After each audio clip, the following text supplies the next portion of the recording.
ورحمة الله تعالى وبركاته. الحمد لله رب العالمين، والصلاة والسلام على رحمة للعالمين وعلى آله وأصحابه أجمعين. أما بعد، فأعوذ بالله من الشيطان الرجيم. بسم الله الرحمن الرحيم. وما أرسلناك إلا رحمة للعالمين. وقال نبينا رسول الله صلى الله عليه وسلم: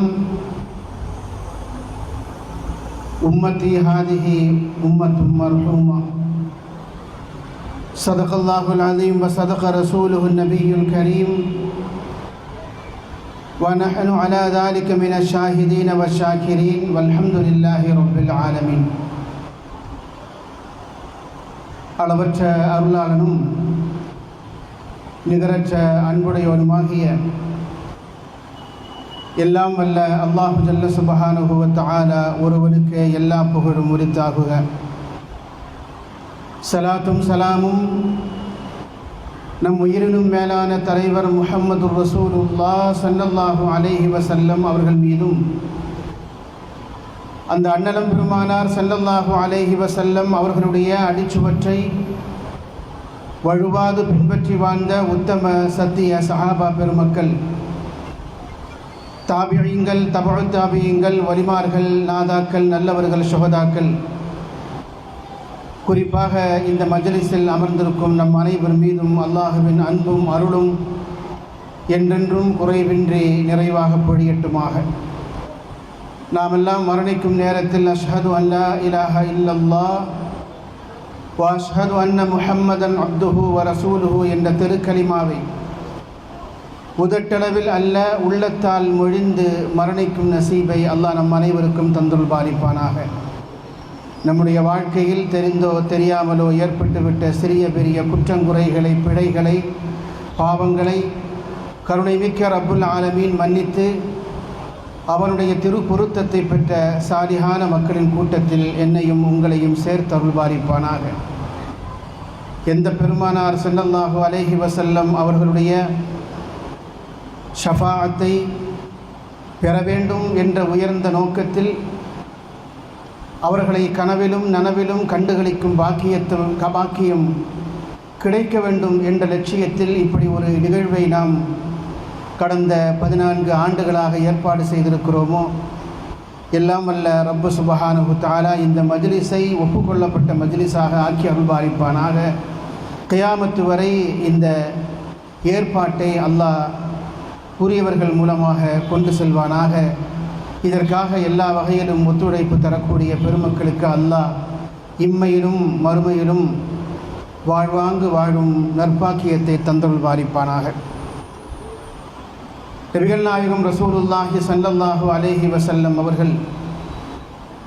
அவர்களுடைய வாக்கு, வாழ்வு, வாக்கு, வரலாறு இவற்றை பேசுவதற்காக, மறந்தவற்றை நினைவூட்டிக் கொள்வதற்காக, நம்முடைய வாழ்வில் அவர்களுடைய சுன்னத்துகளை பின்பற்றி நடப்பதற்காக நம்முடைய முன்னோர்கள் இந்த ரபீஉல் அவ்வல் மாதத்தில் இப்படி ஒரு ஏற்பாட்டை நமக்காக செய்திருக்கிறார்கள். இங்கே குடுமியிருக்கக்கூடிய மக்கள், தாய்மார்கள், பெரியவர்கள் கடந்த 14 வருடங்களாக இங்கு பேசப்படக்கூடிய உரைகளை, வரலாற்று செய்திகளை, தத்துவங்களை, பொன்மொழிகளை பெரிய அளவில் உள்வாங்கியவர்கள்தான். ஆனால் இன்னும் ரசூலுல்லாஹ்வை குறித்து அறிந்து கொள்ள வேண்டும், கற்றுக்கொள்ள வேண்டும், தெரிந்து கொள்ள வேண்டும் என்கிற ஆர்வம் நமக்கு குறைந்தபாடில்லை. இந்த உலகத்தில் அதிகமாக வாசிக்கப்படும் தலைவராக முஹம்மதுர் ரசூலுல்லாஹ் ஸல்லல்லாஹு அலைஹி வஸல்லம் அவர்கள் இருக்கிறார்கள். நபிகளாருடைய வாழ்க்கை என்பது சொல்லித்தீராத வாழ்க்கை. பெருமானார் ஸல்லல்லாஹு அலைஹி வஸல்லம் அவர்கள் வார்த்தைகளுக்குள்ளும் வர்ணனைகளுக்குள்ளும் அடங்காதவர்கள். மகாத்மா காந்தி ரசூலுல்லாஹ்வுடைய வரலாற்றை ரொம்ப சுவாரஸ்யமாக படித்து கொண்டே இருந்துவிட்டு வரலாறு முடிந்து விட்டதற்கு பிறகு அவர் சொன்னார், நான் இன்னும் படிக்க வேண்டும் என்று ஆசைப்பட்டு வாசித்த புத்தகம் நபிகளாருடைய வரலாறு.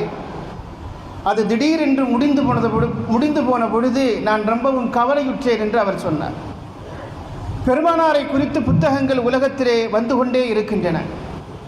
பெருமானாருடைய சாதனை என்பது அவ்வளவு பெரிய மகத்தான சாதனை. டாக்டர் ஸ்பிரிஞ்சர் என்று சொல்லக்கூடிய ஜெர்மன் நாட்டை சேர்ந்த அறிஞர் சொல்கிறார், நபிகளாரை குறித்து இதுவரைக்கும் 5 லட்சத்திற்கும் அதிகமான புத்தகங்கள் வெளியாகி இருக்கிறது என்று சொல்கிறார். ரசூலுல்லாஹி ஸல்லல்லாஹு அலைஹி வஸல்லமுடைய பண்பு எப்படி இருந்தது, அவருடைய அணுகுமுறை எப்படி இருந்தது, அவருடைய பழக்க வழக்கம் எப்படி இருந்தது, குழந்தைகளிடத்தில் அவர்கள் எப்படி நடந்து கொண்டார்கள், மனைவியிடத்தில் எப்படி நடந்து கொண்டார்கள், பள்ளிவாசலுக்கு வருகிற பொழுது அவருடைய அணுகுமுறை எப்படி இருந்தது என்று தொடங்கி வெளிநாட்டு தூதுவர்களிடத்திலே பெருமானார் ஸல்லல்லாஹு அலைஹி வஸல்லம் நடந்து கொள்ளுகிற முறை, போர்க்களத்தில் பெருமானார் ஸல்லல்லாஹு அலைஹி வஸல்லம் அவர்கள் நடந்து கொள்ளுகிற முறை என்று ஒவ்வொரு பக்கங்களையும் தனித்தனியாக ஆய்வு செய்து 5 லட்சத்திற்கும் அதிகமான புத்தகங்கள் உலகத்திலே வெளியாகி இருக்கிறது என்று ஜெர்மன் நாட்டை சேர்ந்த டாக்டர் ஸ்பிரிஞ்சர் சொல்கிறார். இப்பொழுதும் ரசூலுல்லாவை குறித்து புத்தகங்கள் உலகத்தில் வந்து கொண்டுதான் இருக்கிறது. அது நின்றபாடு இல்லை. உலகத்தில் அதிகமாக வாசிக்கப்படும் தலைவர் ரசூல் ஸல்லல்லாஹு அலைஹி வஸல்லம், உலகத்தில் அதிகமாக நேசிக்கப்படும் தலைவர் முஹம்மது ஸல்லல்லாஹு அலைஹி வஸல்லம், உலகத்தில் அதிகமாக விமர்சிக்கப்படும் தலைவர் முஹம்மது ஸல்லல்லாஹு அலைஹி வஸல்லம், உலகத்தில் அதிகமாக புகழப்படும் தலைவர் முஹம்மது ஸல்லல்லாஹு அலைஹி வஸல்லம். ஒரு தலைவர் 2 நிலைகளை எதிர்கொள்ளுகிற பெருமை ரசூல் ஸல்லல்லாஹு அலைஹி வஸல்லம் அவர்களுக்கு உண்டு. ஒரு பக்கம் விமர்சனங்கள் நடந்து கொண்டே இருக்கும், இன்னொரு பக்கம் அவருடைய புகழாரங்கள் இன்னொரு பக்கம் நடந்து கொண்டே இருக்கும். இந்த 2 நிலைகளையும் பெற்றவர்கள் பெருமானார் ஸல்லல்லாஹு அலைஹி வஸல்லம். அந்த வகையில் அரபு நாட்டிலே ஒரு புத்தகம் வெளியானது. சலாஹுத்தீன் அல் முனஜ்ஜத் என்பது அவருடைய பெயர். அவர் ஒரு புத்தகத்தை எழுதினார். அந்த புத்தகம் பெரும் வரவேற்பை பெற்றது.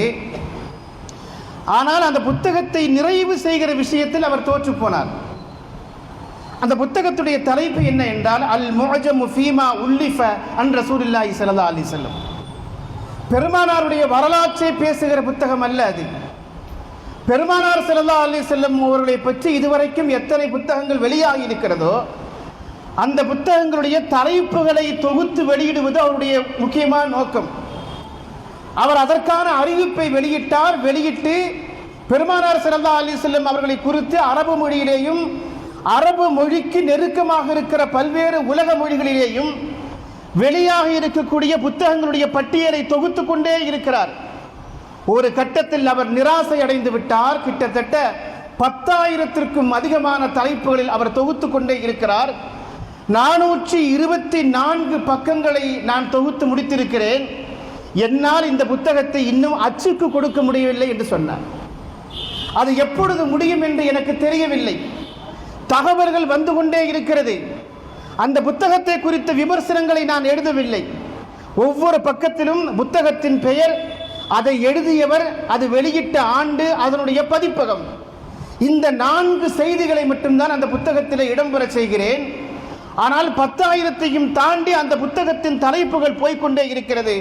என்னால் அச்சுக்கு கொடுக்க முடியவில்லை என்கிற நிலை வந்த பொழுது, இனி வரக்கூடியதை நாம் 2வது பகுதியாக தொகுத்துக் கொள்ளலாம் என்று சொல்லி நான் முதல் பாகத்தை அச்சுக்கு கொடுக்கிறேன் என்று சொன்னார். பெருமக்களே, ஒரு இறை தூதரை பற்றி, ஒரு தலைவரை பற்றிய புத்தகம் ஆயிரக்கணக்கில் அல்ல லட்சக்கணக்கிலே எழுதப்பட்டு கொண்டே இருக்கிறது என்று சொன்னால் அந்த வாழ்க்கை எவ்வளவு மகத்தான வாழ்க்கை, எவ்வளவு உயரிய வாழ்க்கை, அந்த மகத்தான தலைவர் உருவாக்கி இருக்கிற சமூகம் எவ்வளவு உயர்ந்த சமூகம் என்பதை நாம் இன்றைக்கு இங்கே பார்க்க இருக்கிறோம்.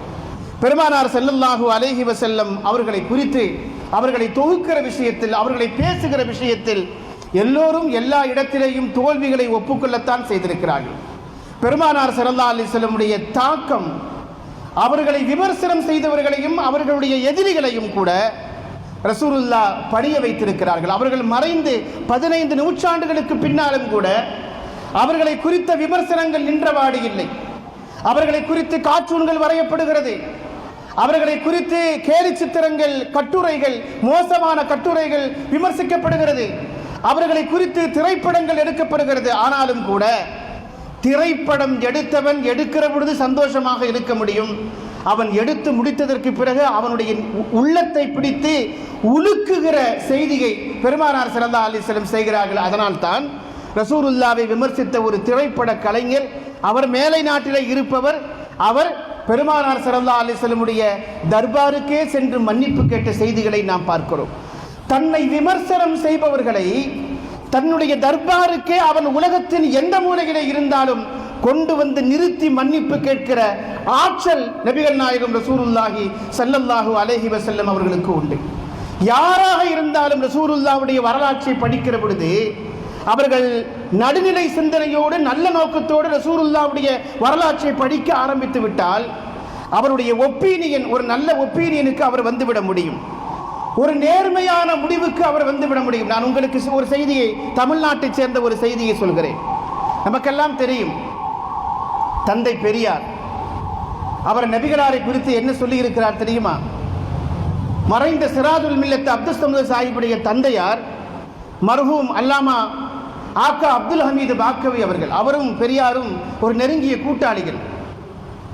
அவர் கோபிச்செட்டிப்பாளையத்திலே அந்த காலத்தில் வெள்ளிக்கிழமை ஜும்மாவுக்காக அவர் செல்வது வழக்கம், ஜும்மா நடத்துவதற்காக. சென்னையிலே இருந்தும் காரைக்காலில் இருந்தும் அவர் புறப்பட்டு போவது வழக்கம். அப்படி அவர்கள் போகிற பொழுது ஜும்மாவை முடித்து விட்டதற்கு பிறகு நண்பர் பெரியாரை சந்திப்பதற்காக அவருடைய வீட்டுக்கு வருவார். வந்தவர்கள் அவர் நண்பர்களாக வாயா போயா என்று பேசிக்கொள்ளக்கூடிய அளவுக்கு நெருக்கமான நண்பர்கள் ரெண்டு பேரும். இன்னைக்கு என்னையா பேசின என்று இவர் கேட்க, அல்லாமா அவர்கள் தாங்கள் ஜும்மாவிலே பேசிய கருத்துக்களை அவரோடு பகிர்ந்து கொள்ள, ரெண்டு பேரும் செல்லமாக அங்கும் இங்குமாக மதங்களை குறித்த வாக்குவாதங்களை நடத்தி கொண்டே இருப்பார்கள். ஒரு கட்டத்தில் அல்லாமா ஆக்கா அப்துல் ஹமீது பாக்கவி அவர்கள் திருக்குர்ஆனுக்கு தர்ஜுமா எழுத வேண்டும் என்ற ஒரு முயற்சியை மேற்கொள்கிறார்கள். அப்படி ஒரு முயற்சியை அவர்கள் மேற்கொண்ட பொழுது ஒரு எதிர்ப்பு கிளம்பியது. தமிழில் தர்ஜுமா தேவையில்லை, அது தேவையில்லாத கொள்கை குழப்பங்களையும் சலசலப்புகளையும் மக்கள் மத்தியில் அது ஏற்படுத்தும், அது தேவையில்லை என்ற ஒரு விமர்சனம் வந்தது. அந்த திருக்குர்ஆனுடைய தர்ஜுமாவை, மொழிபெயர்ப்பை முடித்து அதை வெளியிடுகிற தருவாயில் அதற்கான எதிர்ப்பு கிளம்பிய பொழுது இதை செய்யலாமா செய்யக்கூடாதா என்கிற பெரும் குழப்பத்தில் அல்லாமா அவர்கள் இருந்தார்கள். ஒரு வெள்ளிக்கிழமை ஜும்மாவை முடித்துவிட்டு பெரியாருடைய வீட்டுக்கு வருகிறார். அப்படி வருகிற பொழுது, என்னையா இன்னைக்கு ரொம்ப சோகமாக இருக்கிறார் என்று தந்தை பெரியார் கேட்ட பொழுது, நடந்த செய்திகளை அல்லாமா அவர்கள் சொல்கிறார்கள். திருக்குர்ஆனுக்கு நான் தமிழில் மொழிபெயர்ப்பு கொண்டு வருகிறேன், ஒரு பெரிய அளவிலே எங்கள் மக்கள் மத்தியிலே எதிர்ப்பு இருக்கிறது, இதை கொண்டு வரலாமா வேண்டாமா என்று யோசித்துக் கொண்டிருக்கிறேன் என்று அல்லாமா அவர்கள் சொன்ன பொழுது, தந்தை பெரியார் அந்த தர்ஜுமாவை வாங்கி படித்துவிட்டு, நல்ல தமிழில் இதை மொழிபெயர்த்திருக்கிறார், யார் சொன்னது வெளியிடக்கூடாது என்று, உங்கள் மக்கள் இதை தடுத்தாலும் பரவாயில்லை, இதை வெளியிடுவதற்கான முயற்சிகளை நான் செய்வேன் என்று சொல்லி அவரை ஊக்கப்படுத்தினார்கள் என்று நாம் பார்க்கிறோம். அதன் பிறகு திருக்குர்ஆனை குறித்த உரையாடல் ரெண்டு பேருக்கும் நடக்கிறது.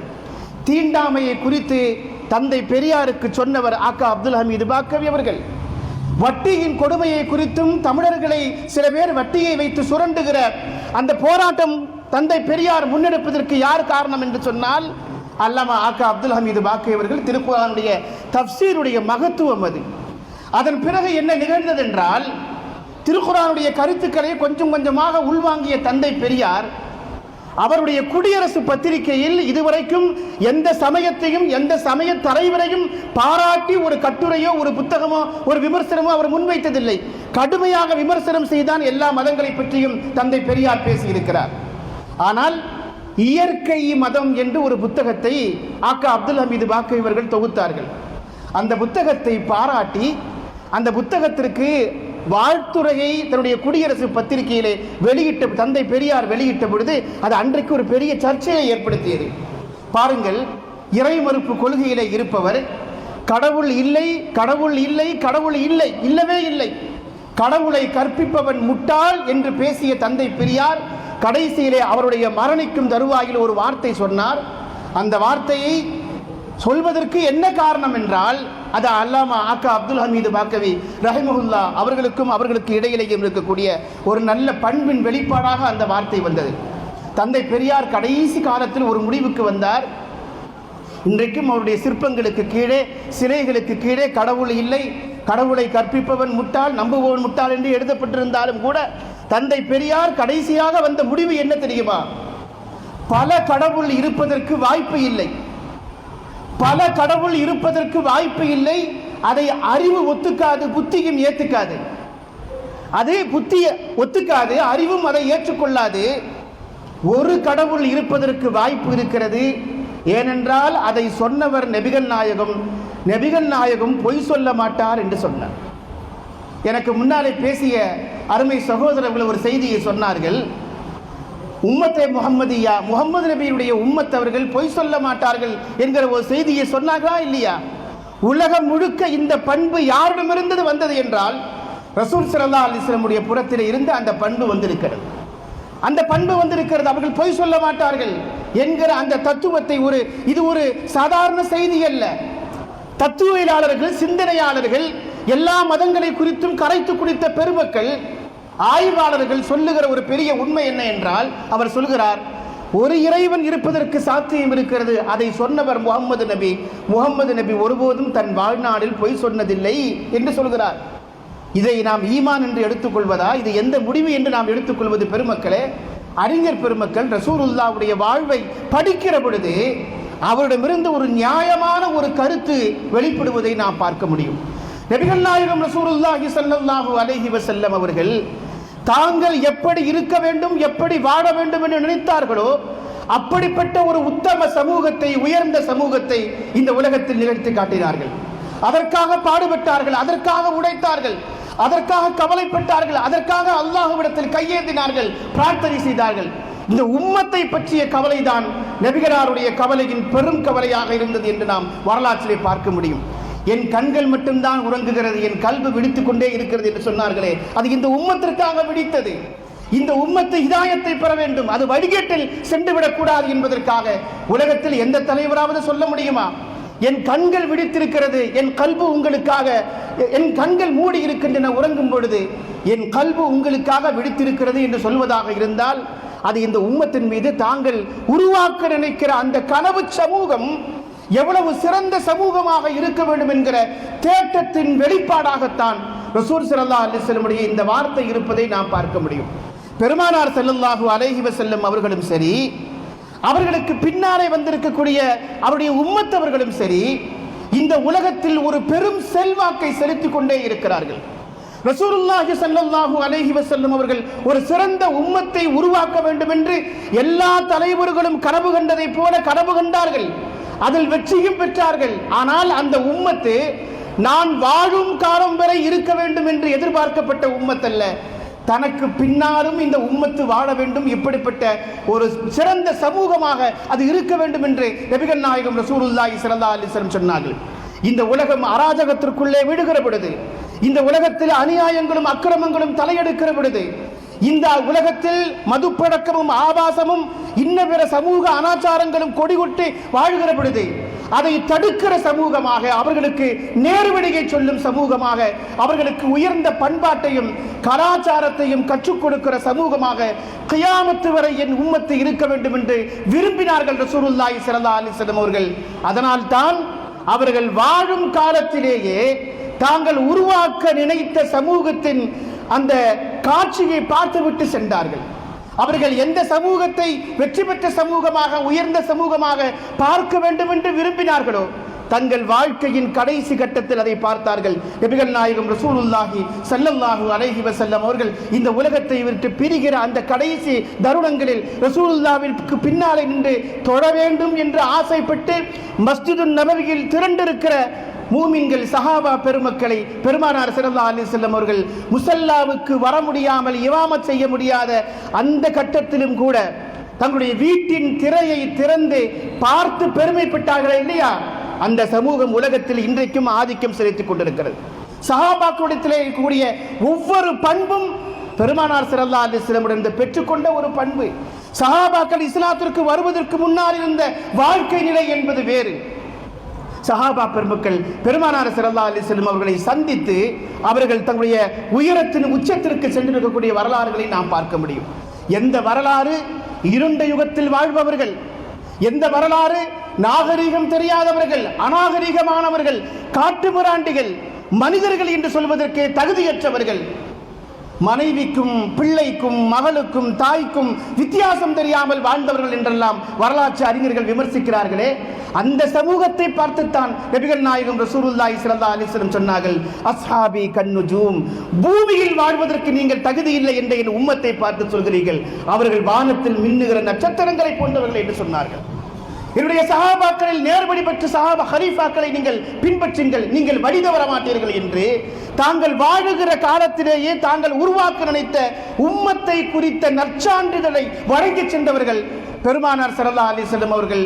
பெருமானாருக்கு இந்த உலகத்தில் எவ்வளவு மங்காத புகழ் இருக்கிறதோ, அழிக்க முடியாத புகழ் இருக்கிறதோ, அதே மங்காத புகழும் அழிக்க முடியாத புகழுக்கும் சொந்தக்காரர்கள் உம்மத்தே முஹம்மதியா. அது கியாமத்து வரைக்கும் அது தொடரும்.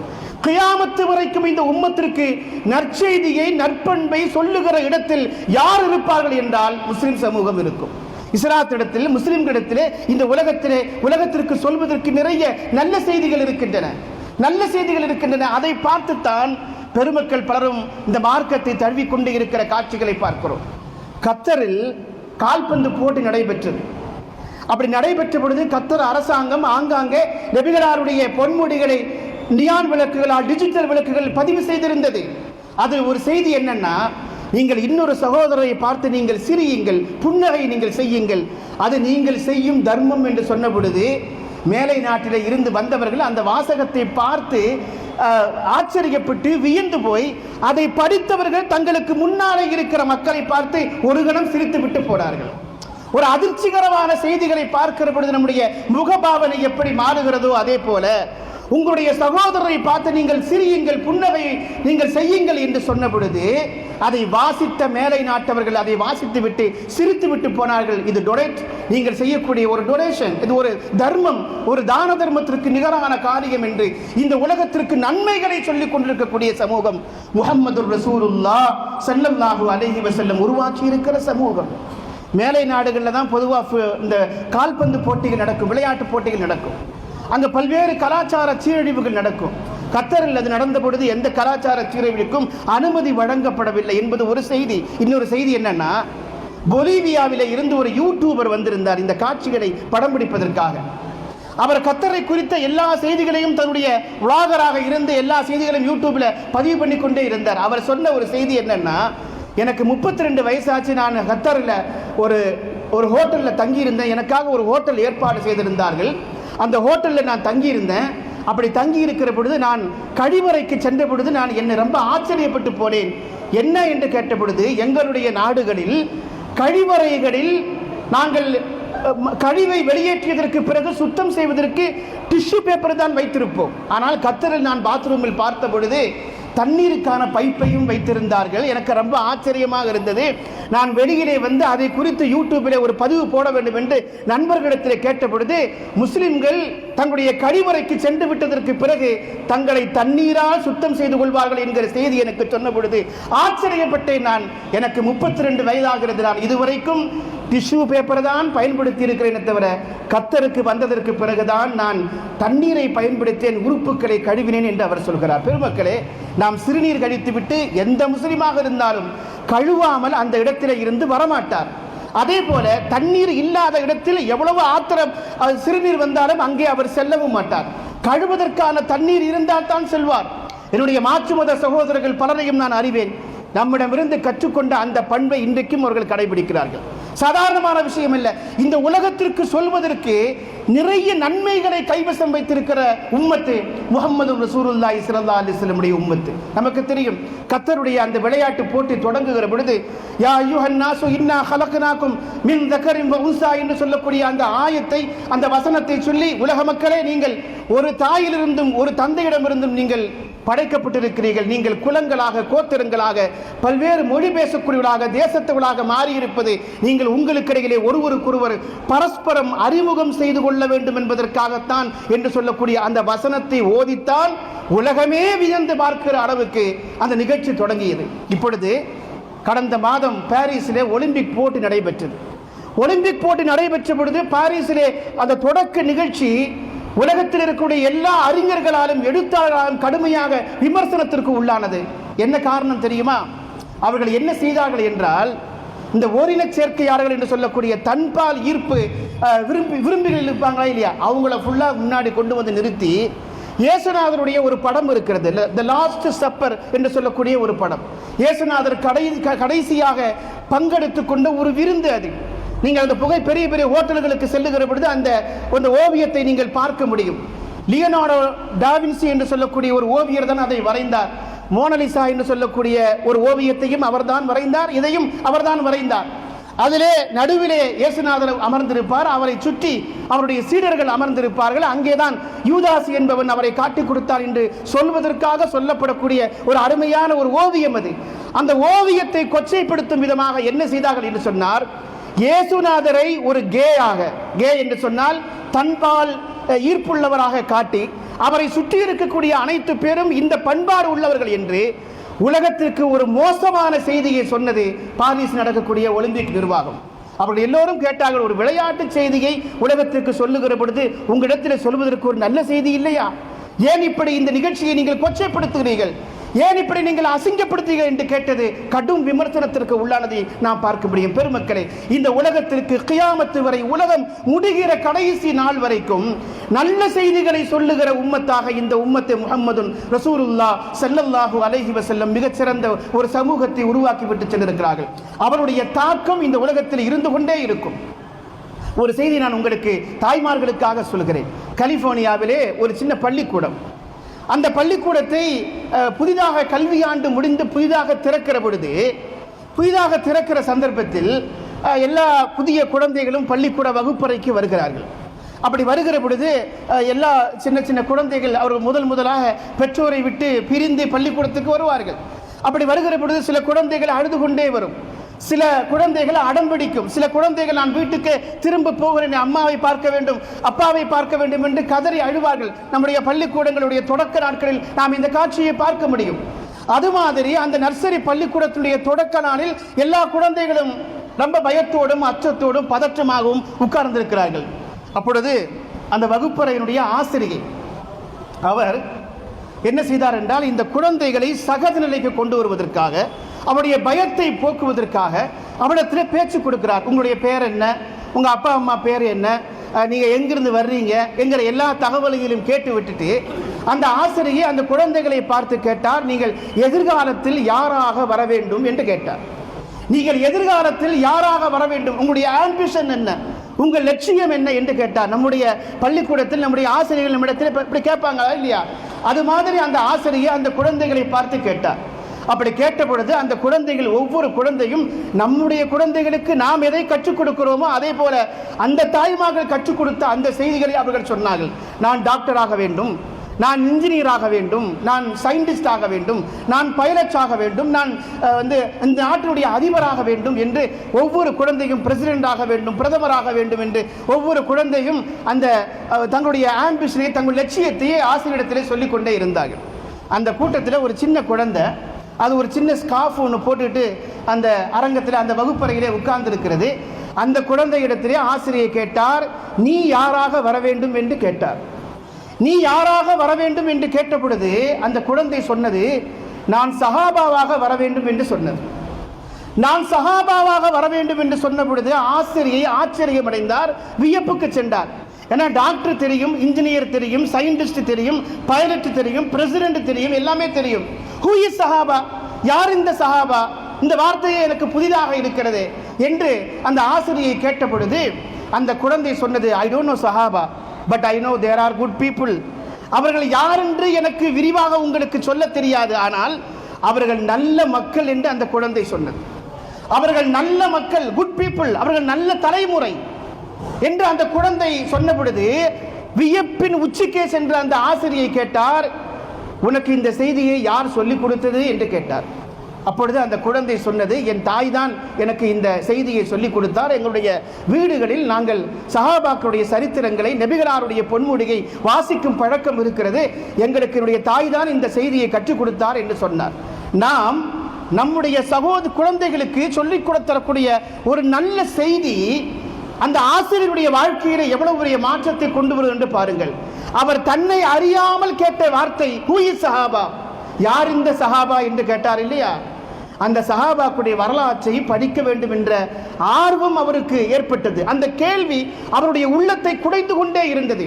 அவர் உறங்கும் பொழுதும், நடக்கும் பொழுதும், சாப்பிடும் பொழுதும் அவரை குறித்த அந்த பேட்டி ஒன்று நியூ முஸ்லிம்ஸ் என்று சொல்லக்கூடிய ஒரு ஆங்கில பத்திரிகையில் வெளியான செய்தி. புதிதாக இஸ்லாத்திற்கு வரக்கூடியவர்கள் ஏன் வந்தோம் என்கிற செய்திகளை, அனுபவத்தை பேசக்கூடிய ஒரு பத்திரிகையில் வந்த செய்தி இது. அப்படி அந்த குழந்தை, அந்த ஆசிரியை, ஹூ இஸ் சஹாபா, யார் இந்த சஹாபா என்று அந்த கேள்வி கடை தொடுத்த அந்த நிலையில இருந்து சஹாபாக்களை குறித்து தெரிந்து கொள்ள வேண்டும், அறிந்து கொள்ள வேண்டும் என்றும் அமெரிக்காவில் இருக்கக்கூடிய இஸ்லாமிக் சென்டர்களுக்கு, நூலகங்களுக்கு சென்று சஹாபாக்களுடைய வரலாற்றை தேடி தேடி ஆர்வத்தோடு படிக்கிறார். அப்படி படிக்கிற பொழுது ரொம்ப அவர் ஆச்சரியப்பட்டார். சஹாபாக்களுடைய முந்தைய நிலை, அவர்கள் இஸ்லாத்திற்கு வருவதற்கு முன்பு, இஸ்லாத்திற்கு அவர்கள் ஈமான் கொண்டு வந்து மனித புனிதர்களாக மாறியதற்கு பிந்தைய வாழ்க்கையும் அவர்களுக்கு முந்தைய வாழ்க்கையும் படித்து பார்த்த பொழுது ரொம்ப ஆச்சரியப்பட்டார். 23 ஆண்டு கால சரித்திரத்தில் பெருமானார் ஸல்லல்லாஹு அலைஹி வஸல்லம் அவர்கள் அரேபிய தீபகற்பத்தில் எவ்வளவு பெரிய மாற்றத்தை ஏற்படுத்தினார்கள் என்கிற வரலாற்றை ரொம்ப ஆச்சரியத்தோடு பார்த்தார். நாமெல்லாம் 23 வயசுல நம்ம பிள்ளைய சரியா திருத்த முடியாது. நம்ம சொல் பேச்சு கேட்க மாட்டான். நம்ம பிள்ளைகள் நம்முடைய சொல் பேச்சை கேட்பதில்லை. நம்முடைய சொல் பேச்சை நம்முடைய வேலைக்காரர்கள், பணியாளர்கள் கேட்பதில்லை. அந்த டென்ஷன்லேயே பாதி வாழ்க்கை ஓடி போயிடும் இல்லையா? இன்றைக்கு நாம் அப்படித்தானே ஆகிவிட்டது. தந்தைமார்கள் பள்ளிவாசலுக்கு வருகிற பொழுது தனியாக சந்தித்து, என் பிள்ளை என் பேச்சை கேட்க மாட்டேங்கிறான், என் பையன் பள்ளிவாசலுக்கு வரும்போது ஹஜ்ரத் கொஞ்சம் அட்வைஸ் பண்ணுங்கிறான். நாம் பெற்ற பிள்ளை என்னுடைய அட்வைஸை தந்தை என்ற அடிப்படையில் கேட்கவில்லை என்று சொன்னால் அதை விடவும் ஒரு மோசமான தர்பியத்து வேறொன்று இருக்க முடியுமா? என் பிள்ளைக்கு நல்வழியை சொல்வதற்கு இன்னொருவரை தேடி கண்டுபிடிக்க வேண்டியது இருக்கிறது. நம்முடைய வீட்டுக்கு யாராவது பெரியவர்கள், விருந்தினர்கள், நம்முடைய உறவுக்காரர்கள் வருகிற பொழுது பையனை கொஞ்சம் அட்வைஸ் பண்ணிட்டு போங்க, பிள்ளைகிட்ட கொஞ்சம் சொல்லிட்டு போங்க, நடவடிக்கை சரியில்லை என்று நாம் பேசுகிற காட்சியை பார்க்கிறோம். நம்முடைய ஆயுளில் நம்மை சார்ந்தவர்களை, நம்முடைய பிள்ளைகளை திருத்தி நல்வழிப்படுத்துவதற்கு நாம் ஒரு பெரிய போராட்டத்தை நடத்த வேண்டியது இருக்கிறது. ஆனால் தீமைகளினுடைய படுகொடியில் விழுந்தவர்கள், பாவத்தினுடைய படுகொடிகள் விழுந்து கிடந்த ஒரு சமூகத்தை 23 ஆண்டு கால வரலாற்றில் இந்த உலகத்தின் அரசர்களாக, மன்னர்களாக, ரோல் மாடல்களாக, வானத்தில் மின்னுகிற நட்சத்திரங்களாக மாற்றி இருக்கிற பெருமை நபிகள் நாயகம் ரசூலுல்லாஹி ஸல்லல்லாஹு அலைஹி வஸல்லம் அவர்களுக்கு உண்டு. சஹாபாக்கள், மக்காவாசிகளை ரசூலுல்லாஹ் எப்படி மாற்றினார்கள் என்பதற்கு பெரிய உதாரணம் எல்லாம் ஒன்றும் தேவையில்லை. ஹஸரத் உமர் இப்னு கத்தாப் ரலியல்லாஹு தஆலாவுடைய ஒரு வரலாறு நமக்கு போதுமானது. உமர் ரலியல்லாஹு அவர்களே தன்னுடைய கடைசி காலத்தில் சொன்ன வார்த்தை, கடைசி காலத்தில் இந்த உலகத்தை எல்லாம் அவர்கள் விட்டு பிரிகிற அந்த கடைசி தருவாயில் சஹாபாக்களோடு அமர்ந்து பேசிக் கொண்டிருக்கிற பொழுது, நோஸ்டால்ஜியா என்று சொல்லுவோம், பழைய நினைவுகளை அசை போட்டு பேசிக் கொண்டிருக்கிற பொழுது உமர் ரலியல்லாஹு தஆலா கண்ணீர் சிந்தி சொன்னார்கள், என்னுடைய தந்தை என்னை பார்த்து அடிக்கடி சொல்வார், நீ ஆடு மேய்ப்பதற்கு கூட லாயக்கில்லாதவன் என்று. நீ ஆடு மேய்ப்பதற்கு கூட லாயக்கில்லாதவன் என்று என் தந்தையால் விமர்சிக்கப்பட்ட நான் தான் இஸ்லாத்தின் 2வது ஹலீஃபாவாக என்னுடைய ஹபீப் ஸல்லல்லாஹு அலைஹி வஸல்லம் அவர்கள் என்னை மாற்றினார்கள். நான் இஸ்லாத்திற்கு வர வேண்டும், நான் ஈமான் கொள்ள வேண்டும், நான் மூமினாக மாற வேண்டும் என்று என்னுடைய நபி என்னை குறித்து கவலைப்பட்டார்கள். இறைவன் எனக்கு அந்த தௌஃபீகை தந்தான் என்று பழைய நினைவுகளை ஹஜ்ரத் உமர் இப்னு கத்தாப் ரலியல்லாஹு தஆலா பேசுகிற வார்த்தைகளை நாம் பார்க்கிறோம்.